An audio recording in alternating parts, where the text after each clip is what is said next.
Hello, I'm John Esther. We're about to journey back into time aboard the Delta Queen, one of America's last great steamboats. The Delta Queen is a familiar fixture up and down the Ohio and Mississippi rivers, from New Orleans to Pittsburgh and dozens of river towns in between. You probably recognize the Delta Queen by her familiar paddle wheel, or the sound of the steam whistle, or calliope. But what many people may not know is the story behind the Delta Queen, that many times she faced what seemed to be almost certain death. The history of the Delta Queen is full of politics, intrigue, and even ghosts and legends. But it's really a story of people who struggled so that this symbol of another era could survive. Before we tell you that story, let's take a look around this floating architectural masterpiece. You won't find anything in the world quite like the Delta Queen. There are 4 decks, each furnished with simple elegance. There's the gorgeous grand staircase, which is a piece of art in itself.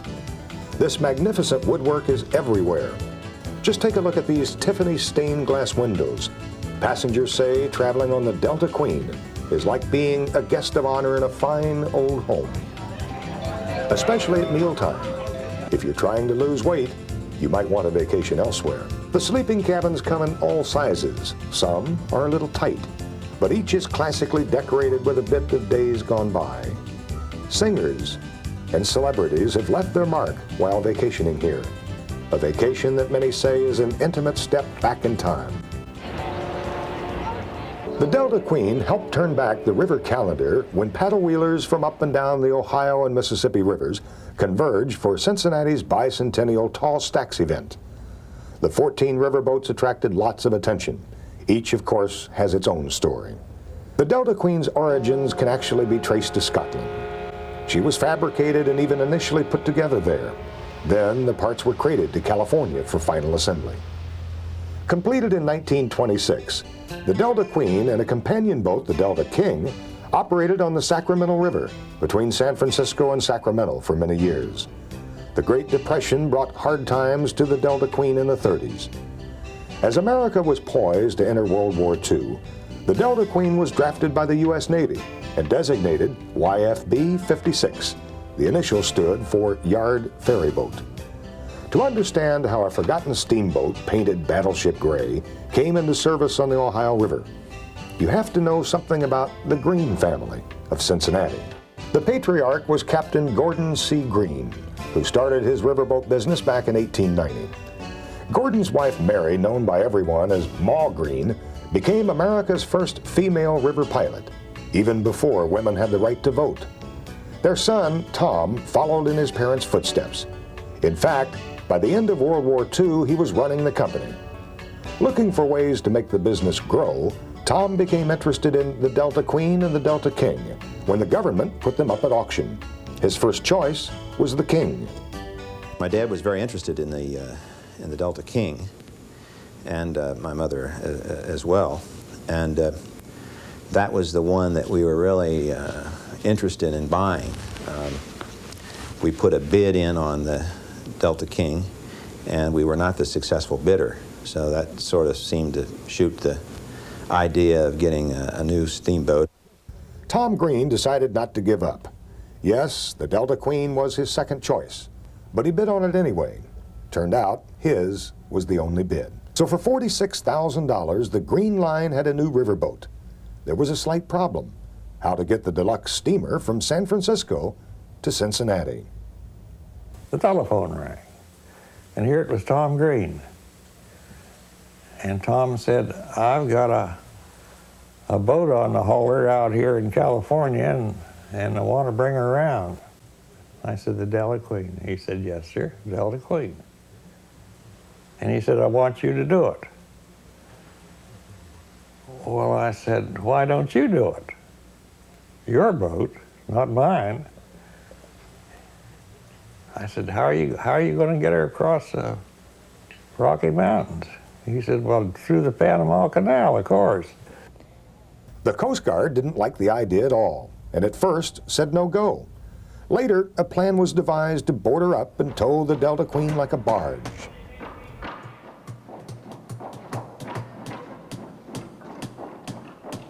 Workers carefully prepared the Queen for the high seas in what would be a 5,000-mile trip. The paddle wheel was removed, leaving just the hollow cover. Somebody said she looked like a mummy, all wrapped up. Down the coast of California, the Delta Queen was pulled by a tugboat, then to Mexico, past Central America, and through the Panama Canal. This is the only picture known to exist today of the Delta Queen as she passed through the canal. From there, she was towed north, up to New Orleans, arriving safe and sound on May 19, 1947. There, she picked up a new crew, mostly Cincinnati businessmen, and one 12-year-old boy. It was a true Huckleberry Finn experience in a lot of respects. I didn't have to take a shower or bath or do anything, and I got very, very dirty because the boat had a lot of soot, and the smokestack kicked out a lot of soot and dirt, actually. And I got very, very dirty for about 3 weeks. The hardest part of the trip was over. Now the Delta Queen had only to master the Mississippi and Ohio rivers. Come July, she had arrived in Cincinnati. I couldn't believe it, to tell the truth, that it had actually happened. I dreamed about all this, getting her on the Ohio River, and how she was going to handle going around some of the sharp bends we have here in the Ohio River and whatnot. And here she was here. It was unbelievable. Even today, passengers and crew aboard the Delta Queen know her rich history. And they also know her legends, like the ghost of Ma Green. The first woman captain was very reluctant to allow liquor to be served. We always talk about Ma Green's ghost, the famous Captain Mary Becker Green. And of course, every once in a while, somebody will ask me if I have ever experienced any visitations from Mary Green. And of course, the story went, shortly after her death, they tried to put a bar in on the Delta Queen, of course, and the Greens were teetotalers. And it wasn't too long that a barge rammed into the side of the Delta Queen there at the Cincinnati Wharf boat, and they looked at the name of the boat pushing that barge, and it happened to be the Mary Green. The pilot swears that his boat just got out of control, but everybody said it was Ma Green's ghost taking vengeance out because they put a bar on board the boat. Sometimes you're in a bar and you see glasses just, fall off the table, and it's not due to the list for the boat and things like that. So that gets exciting. We'll just say, oh, Ma Green's walking around, And the passengers get a kick out of it, too. What do you think? Do you think she is? Really? You don't think convincing, but I really do, yeah. Weird things happen. One night we were going up the Ohio River, and it was just a quiet, peaceful night, not even a breeze blowing, no river current, just as quiet and smooth as can be. When all of a sudden I was standing in the forward lounge down below, and every one of those doors just started vibrating, shaking back and forth. And I thought it was kind of weird, so I walked up to one of the doors and grabbed the doorknob and tried to pull it closed. I let it go and it started vibrating back and forth again, and every door on that whole deck did that. And then that lasted about 3 minutes, and if you'd snap your fingers, all the doors stopped.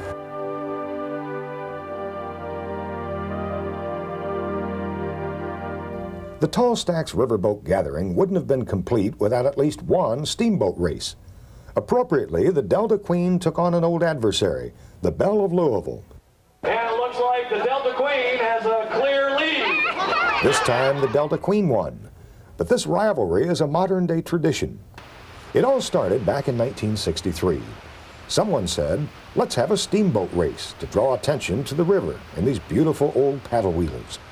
25 years later, the race with the Belle of Louisville is an institution. It occurs just a few days before the Kentucky Derby and is such a big event that it's carried live on television. There you see your finish. The Belle of Louisville crossing under the Clark Memorial Bridge. The Calliope playing a full head of steam up. The race is over. You can put it in the record books as being run in about an hour and 22 minutes. My very favorite time to be on the Delta Queen is when she's racing against the Belle of Louisville in the spring. That one day, to me, is the greatest steamboat day of all days. No one knew what to expect during that first race. The Belle had just been bought by Jefferson County in Louisville to be used as a floating park. The Belle challenged the Delta Queen and the race was on. In the beginning, Kentucky Derby officials weren't very enthusiastic. Former U.S. Senator Marlo Cook later was one of the race promoters. And I really did not learn until much later that in the parlance of the old horse bettor, a fixed race is called a boat race. And so consequently, the Churchill Downs people felt that the connotation of having a boat race as part of the Derby Festival week associated with the Kentucky Derby was just something they wanted no part of. Despite temperatures in the 40s, throngs lined the riverbank. One estimate put 250,000 people along the banks in the cold and damp weather. But for those lucky enough to be on board the Delta Queen, it was the event of a lifetime. I think one of the best times that I really ever had was when we had the first race. Oh, I never screamed and hollered so loud in all my life. To look up and to see the people all out on the banks, and everybody, and every deck was filled, and everybody was screaming and hollering and blowing horns and whistles and what all. And then the other boats and things, they was blowing. Oh, I just had a ball. I should have paid them for that trip. The whole family went down to the Delta Queen and rode it on the while the race was going on. It was pretty exciting. It was a little scary.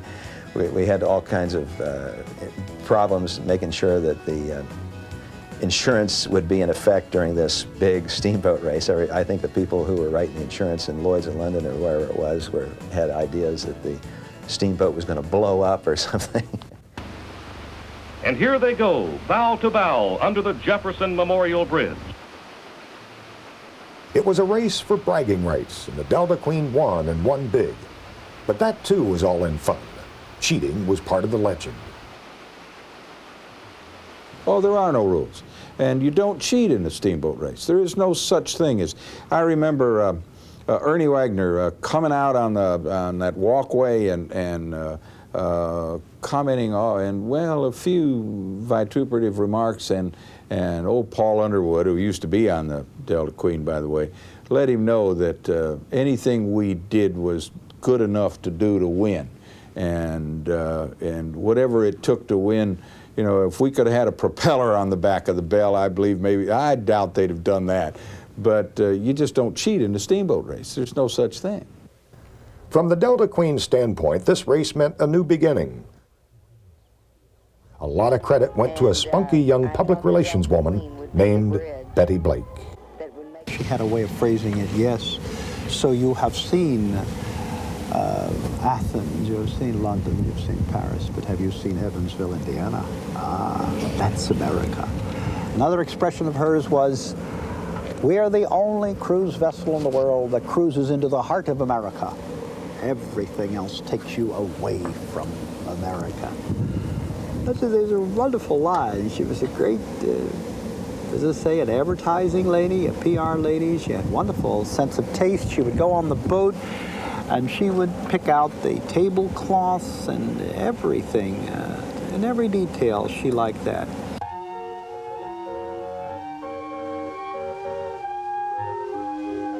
The calliope that sent river steam tones into the air seemed to signal that it was smooth cruising down the river.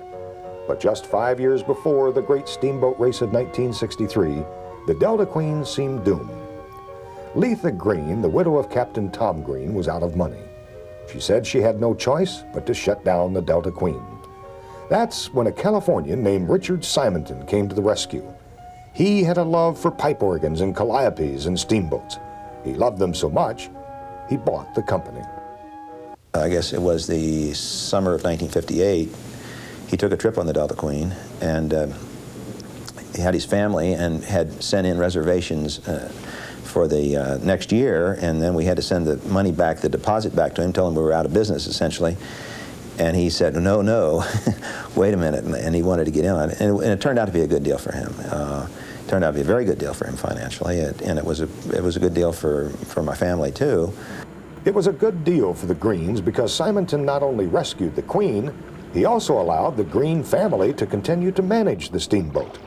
It proved to be a good combination, especially in the early 1960s when the Delta Queen was on a roll.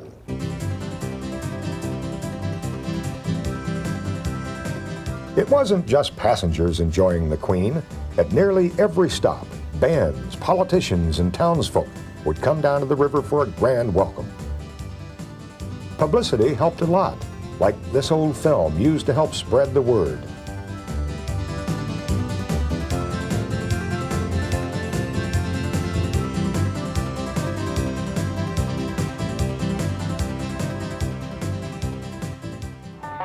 Come along with me for a riverboat adventure that takes you back to the days of Mark Twain. Then, thousands of packet boats carried cargo and passengers on the rivers of America. Now the Delta Queen is the only one.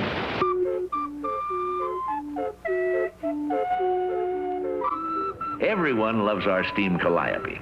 The river folks call it a steam piana. It's lots of fun, and you can hear us coming and going for miles.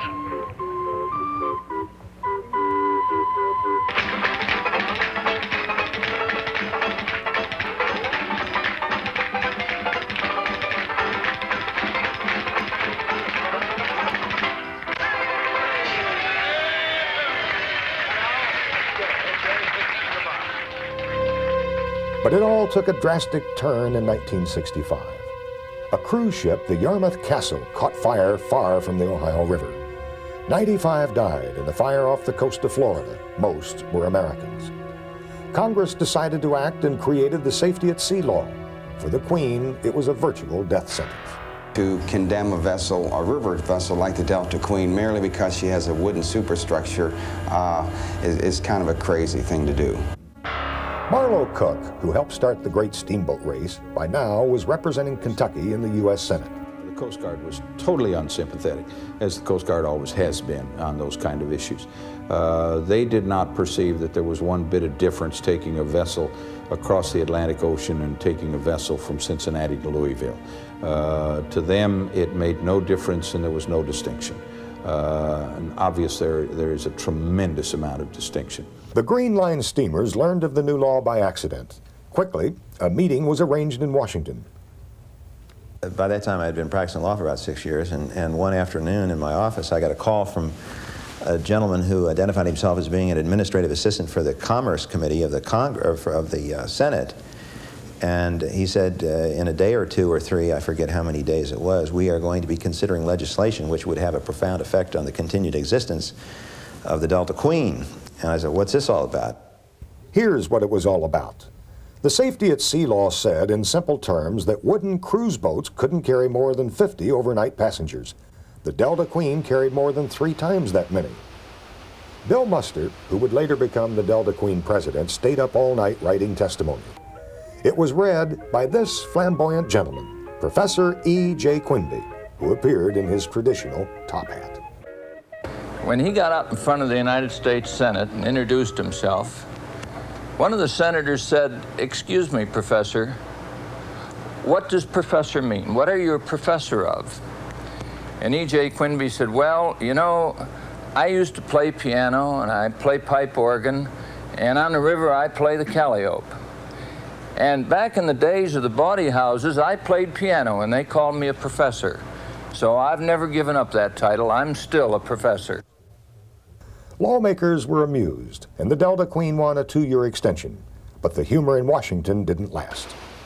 Over the next couple years, the law kept haunting the Delta Queen.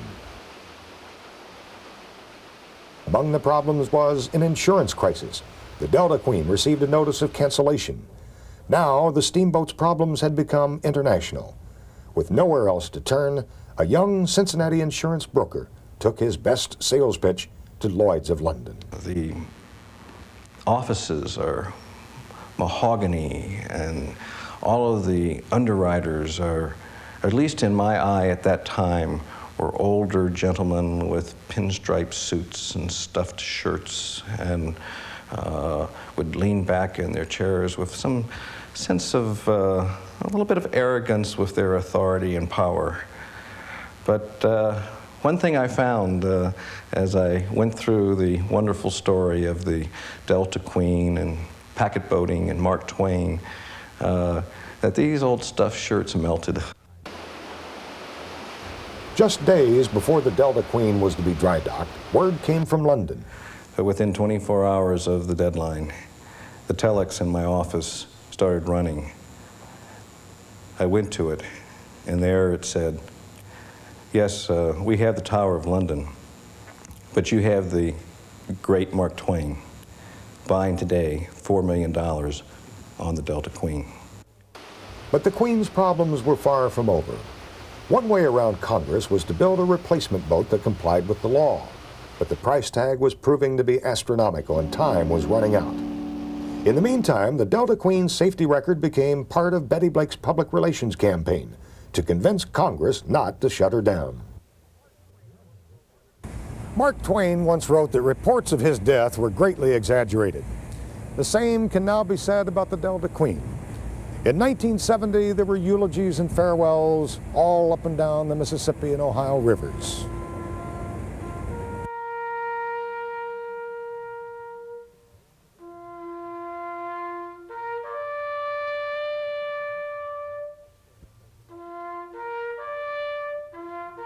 (1970) was the year of taps for the Delta Queen. Bill Muster had pledged to Congress he'd work for a replacement for the Delta Queen, but a new boat was still far off. To survive, they had to mobilize. Well, we got these petitions and we all worked like beavers, going around to all of our friends, getting them to sign their name on it to save the Queen. One of those friends was a congresswoman from St. Louis.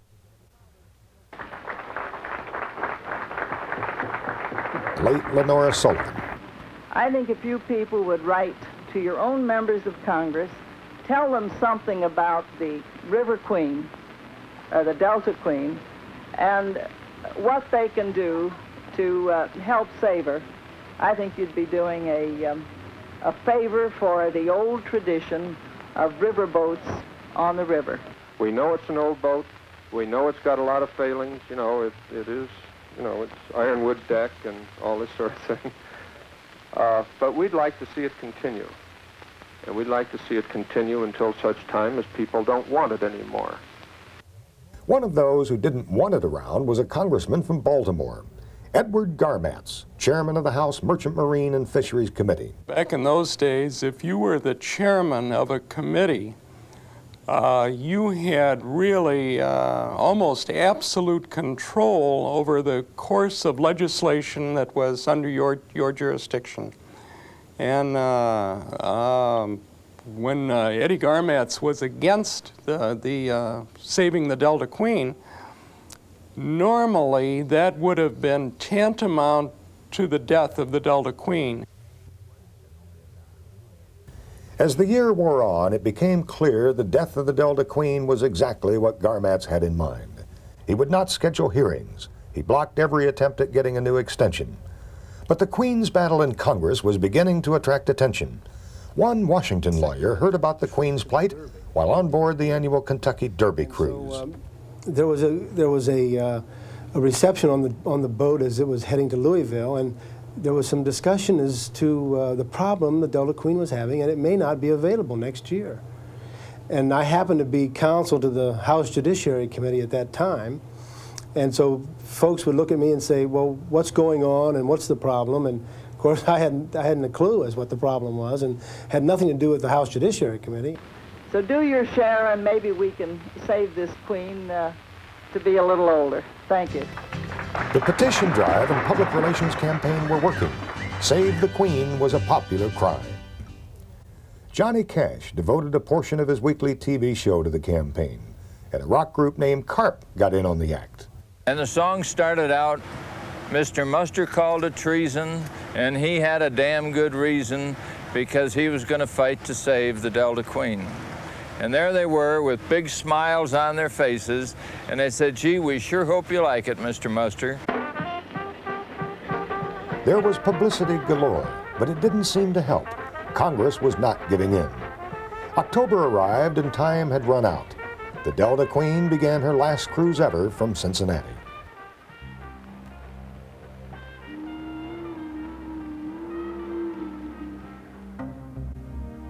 The weather contributed greatly to the whole feeling. It was overcast, it was drizzling,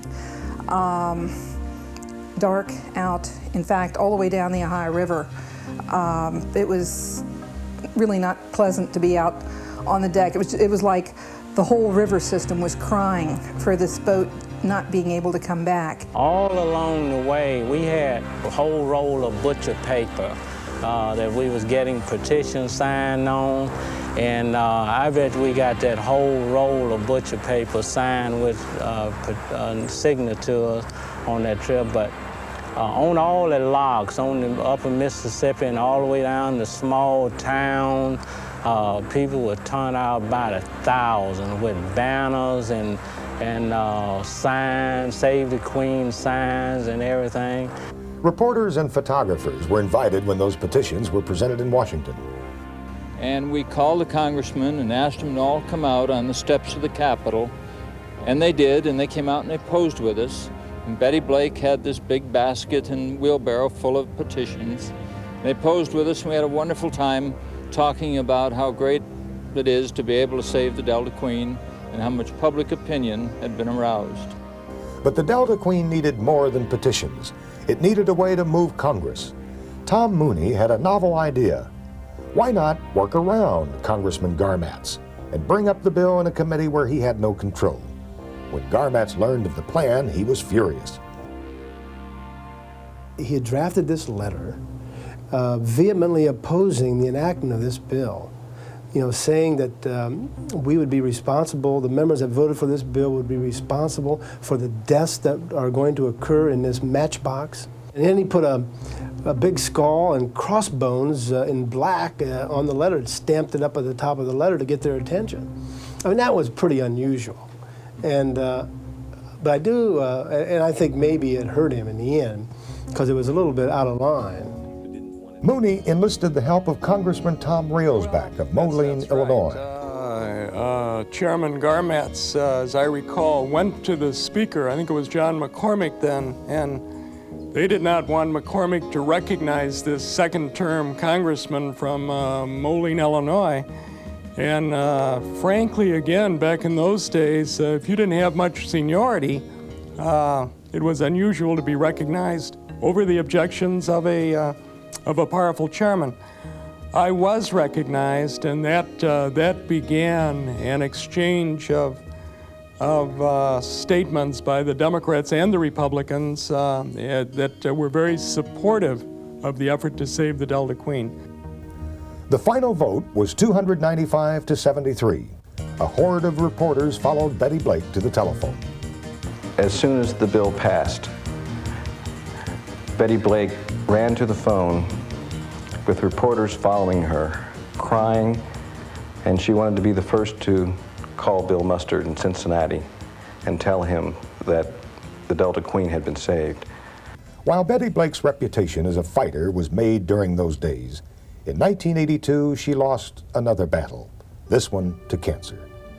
But it was Betty Blake's fight in Congress that continues to allow the Delta Queen to operate today.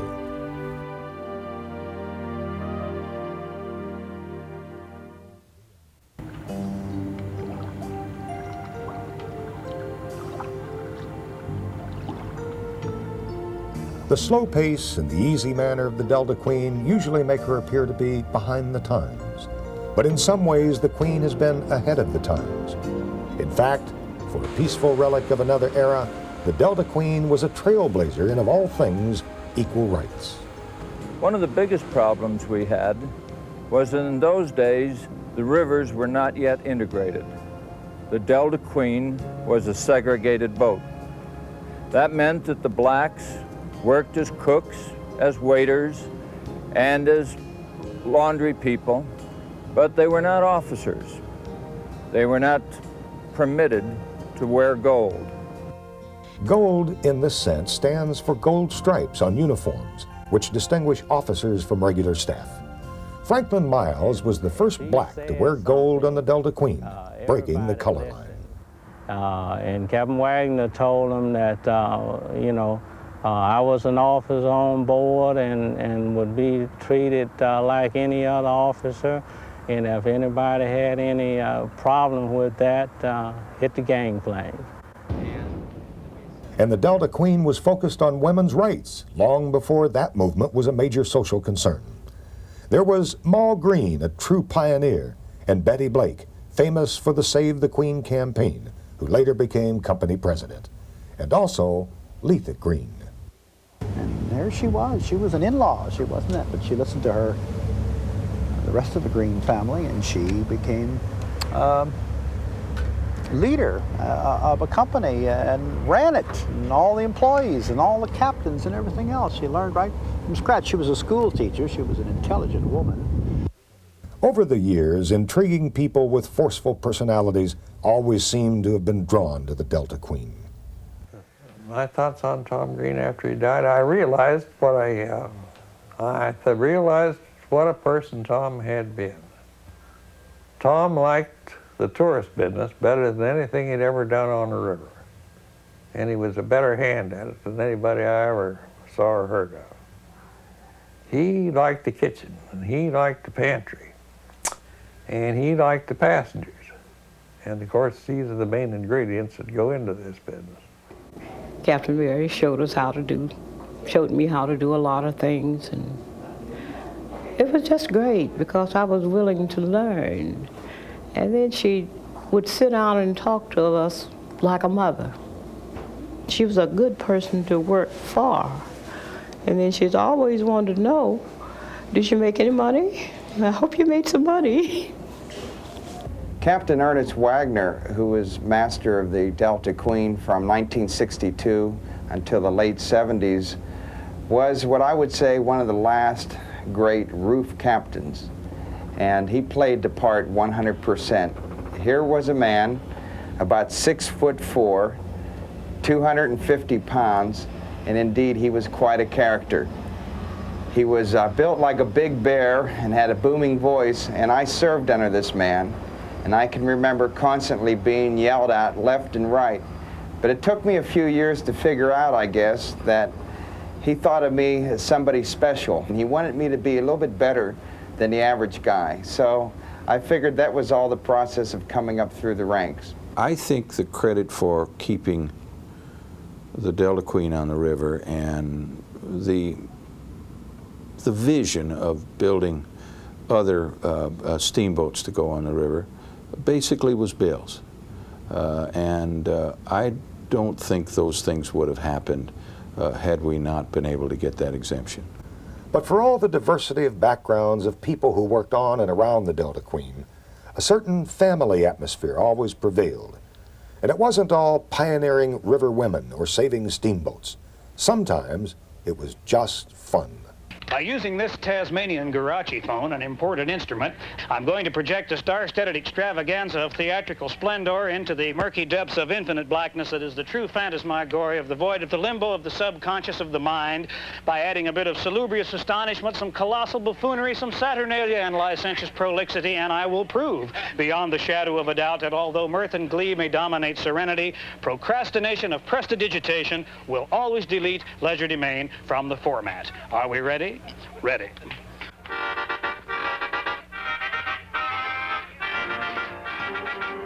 The Bicentennial River event in Cincinnati that drew more than a dozen tall stacks riverboats provided a logical time for reflections about the river and the Delta Queen.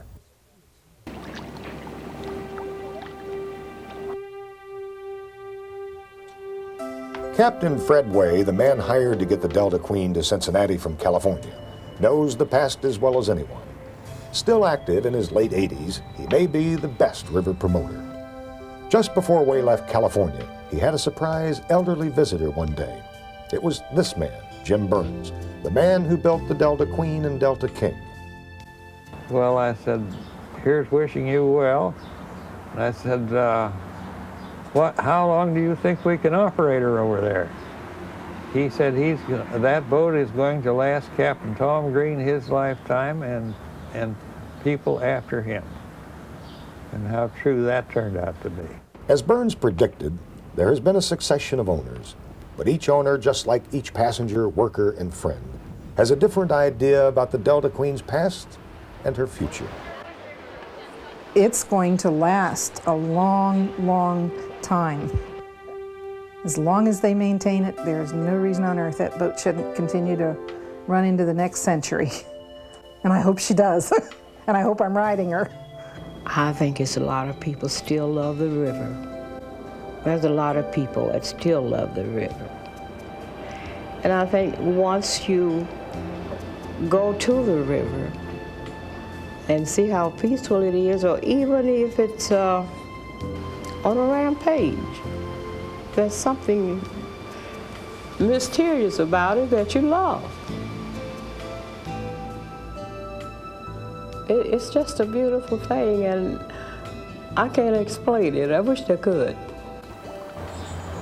Anybody that wants to go back and see the Victorian age in all its splendor, ship afloat, will have to visit the Delta Queen, because when something does happen to her, as it is bound to do to all boats and people alike, there will never be a replacement like it. But beyond the Queen herself is the question of what the Delta Queen symbolizes. The packet boat era was really what brought the people and the industry from the East Coast into Middle America.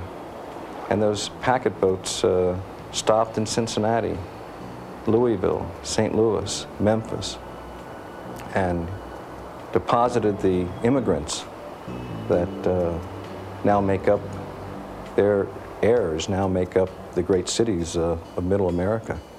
And the Delta Queen is the symbol, the last great symbol of that tremendously exciting historical aspect of this country.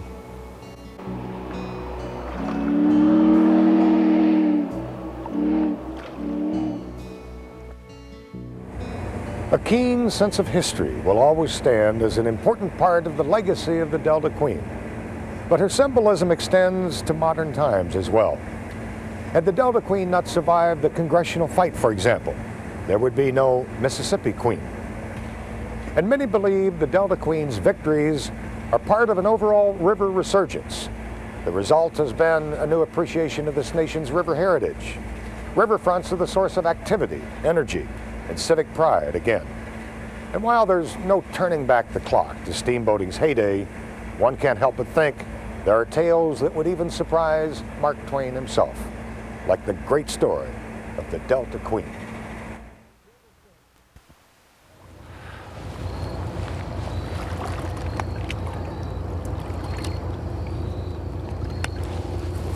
Oh, those steamboat days, how beautiful they were, and how enchanting they were, and how perishable they were. When I was a boy, I had one ambition, and that was to be a steamboatman. And boy after boy managed to run away and get on the river, and by I said that I was going to run away too. And that I was not coming back home again until I was a pilot and I could come in glory. Oh, I love that profession far better than any I've followed since. And I took a measureless pride in it. For this reason. A pilot in those days was the only unfettered and entirely independent human being that walked on the earth. And when I stood in the pilot house, that sumptuous glass temple, why, I seemed to be perched on a mountain. But I had a princely view of the river, glass smooth. And I knew then that I was seeing something that was worth remembering. But it's all gone now. It has perished from the earth, never to return again. But I remember it all very well, as though it were yesterday.